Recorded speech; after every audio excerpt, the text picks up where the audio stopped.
Now that we have covered simple regression, we can talk about multiple regression. This is where we use multiple independent variables to predict one dependent variable. In multiple regression, we can think about several new concepts. The first is big R squared.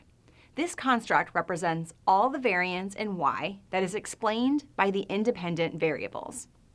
On this diagram, big R squared is represented by region A plus B plus C. The unexplained variance, which is our error, is 1 minus big R squared.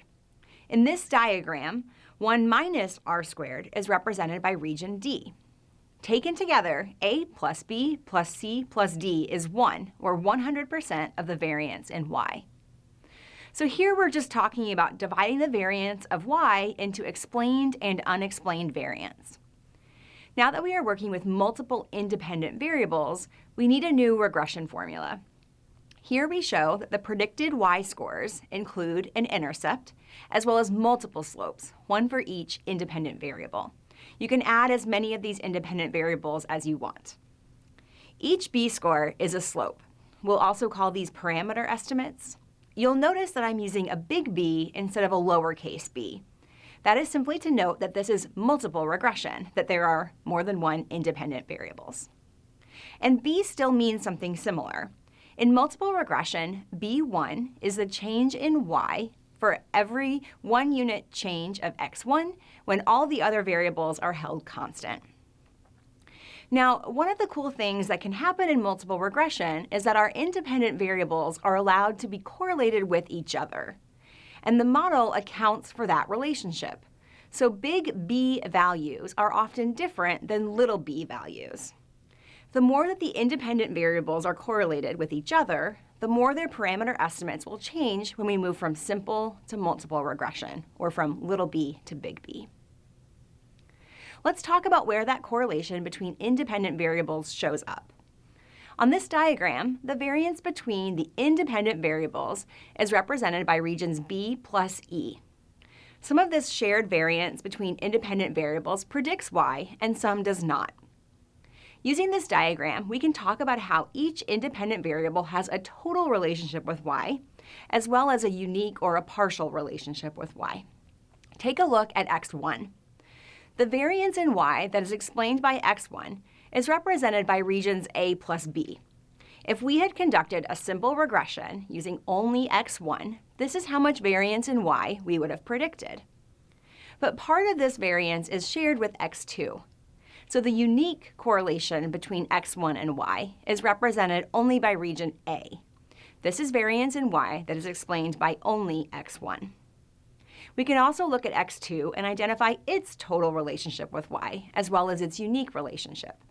The total variance in y explained by x2 would be regions B plus C. But the unique variance, the variance in y explained only by x2, would be region C. Each of the regions on this diagram can be used to describe some aspect of the multiple regression equation. Do some practice with conceptualizing every region, even the ones we haven't talked about yet. A few rules of thumb.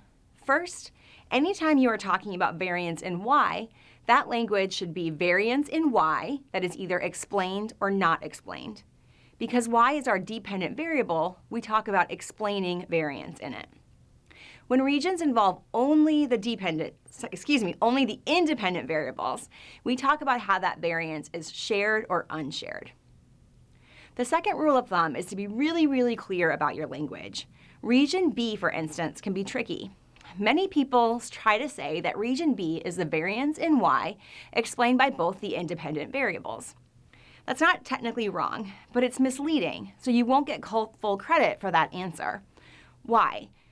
Because the variance in y explained by both the independent variables could also be big R squared, or A plus B plus C.